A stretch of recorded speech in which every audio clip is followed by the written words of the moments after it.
Title: The Moment the War Crossed a Line. Why Ukraine's withdrawal from Siversk changed everything. The most consequential moment does not begin with diplomacy or statements, but with the quiet acknowledgement that Ukrainian forces have pulled back from Siversk. A decision framed as a necessity to preserve lives and combat capability, yet one that immediately redraws the psychological and strategic map of the Eastern Front, and signals that a threshold has been crossed from holding ground to managing irreversible pressure. What happened in Siversk is not simply a tactical adjustment, but a visible fracture in the balance that had held for months. Because the withdrawal openly admits that Russia's advantage in manpower and equipment, compounded by harsh weather and sustained assaults, has reached a point where remaining in place would cost more than it could possibly achieve. In my opinion, the importance of this moment lies in the fact that Ukraine's general staff chose transparency over symbolism, prioritizing survival and future capacity over the optics of resistance,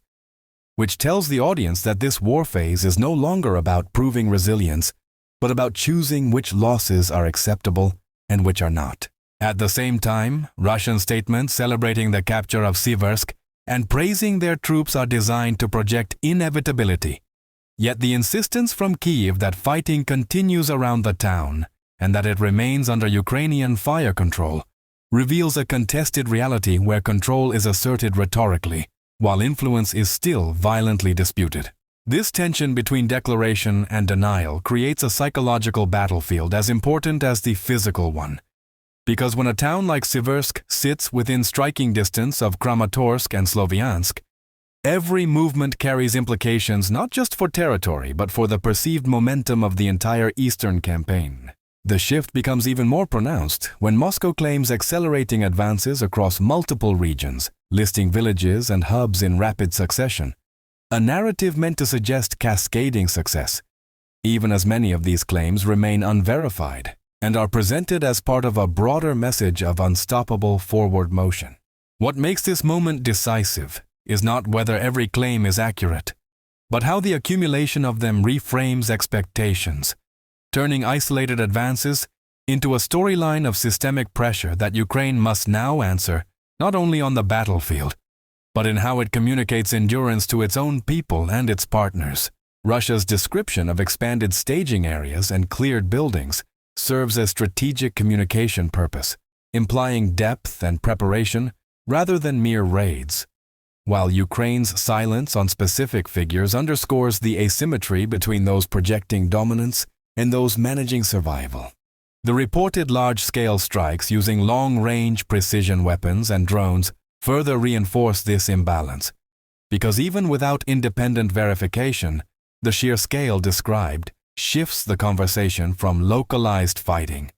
to national vulnerability, particularly when energy facilities, ports, and command centers are named as targets. Ukraine's Air Force response, acknowledging massive drone and missile attacks and civilian casualties, anchors the abstract numbers in human cost, reminding viewers that escalation is not theoretical but lived, and that each strike compounds the pressure on both military logistics and civilian morale. This is why the admission from President Zelensky regarding the inability to independently fund a post-war army becomes a pivotal psychological pivot, because it openly connects battlefield reality with the economic limits, collapsing the distance between combat decisions and balance sheets. When Zelensky states clearly that Ukraine cannot afford such a large force on its own and must rely on partners,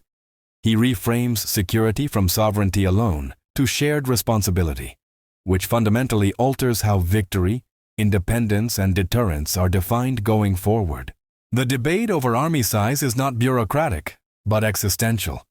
As leaked proposals for a smaller force clash with Ukrainian and European insistence on a larger deterrent, exposing a core disagreement over what future safety actually looks like in a landscape shaped by this war. Moscow's rejection of these arguments as nonsense is telling, because it signals that Russia views any strong Ukrainian force as a threat, regardless of scale, reinforcing the idea that security guarantees are as much about perception and trust as they are about numbers. As negotiations intensify far from the front lines, With meetings described as productive yet unresolved, the absence of a breakthrough becomes its own message, suggesting that alignment is happening in fragments while the clock continues to run on the battlefield. The secrecy surrounding the redrafted peace proposals adds another layer of uncertainty, because when details remain hidden, speculation fills the vacuum, and audiences are left to interpret actions rather than words as indicators of true intent. Russia's insistence that European involvement complicates talks contrasts sharply with European efforts to present a unified front, highlighting a deeper struggle over who gets to define legitimacy and whose security concerns carry weight. The refusal to consider a temporary ceasefire during elections underscores how deeply entrenched positions have become, as calls for a sustainable end tied to broader guarantees replace any notion of pauses or incremental trust building. From a psychological standpoint, this signals that both sides are preparing not just for continued fighting, but for prolonged negotiation under pressure, where concessions are framed as existential risks rather than tactical compromises. What stands out most in this phase is the merging of military, economic, and diplomatic narratives into a single continuum, where withdrawal from a town, funding an army, sanctioning energy exports, and negotiating frameworks all become parts of the same decision chain rather than separate debates. At this point in the story, the real question for viewers is not whether the war continues, because that is already clear, but how this acknowledgement of limits, dependencies, and shifting control will reshape every decision that follows. A question worth engaging with and reflecting on as the consequences unfold. The deeper consequence of this phase is that the war is no longer framed primarily by frontline maps, but by sustainability. Because once leaders openly discuss whether an army can be paid for after the guns fall silent, the conflict enters a stage where endurance replaces momentum as the defining metric. What happened after the withdrawal from Siversk reveals a subtle but decisive shift, in which Ukraine's leadership is signaling to partners that military resistance and economic survival can no longer be treated as separate conversations, but as interdependent realities that rise or fall together. In this context, the emphasis on partners partially funding Ukraine's army is not a sign of weakness, but an acknowledgement that modern security, especially after prolonged war, is built through alliances rather than isolation, even when national pride resists that conclusion. The ongoing talks in Florida, described as constructive yet unresolved, illustrate how diplomacy mirrors the battlefield, advancing incrementally, retreating rhetorically, and constantly recalibrating expectations without delivering a clean turning point that audiences instinctively look for. What stands out is how secrecy itself has become a tool, because by keeping the contents of peace frameworks hidden, negotiators preserve flexibility, while simultaneously fueling uncertainty, which can be strategically useful, but emotionally exhausting for those following the conflict. Russia's parallel participation in talks, combined with its public rejection of revised proposals, reinforces the impression that negotiation is being used less to reach immediate agreement and more to shape narratives, test resolve, and position blame for any future breakdown. The firm rejection of temporary ceasefires highlights a belief that pauses do not resolve root causes, suggesting that for Moscow, stability without structural concessions is meaningless, while for Kyiv, any settlement without durable guarantees risks postponing rather than preventing future aggression. This clash of assumptions explains why elections, legitimacy, and constitutional order are invoked alongside tanks and missiles,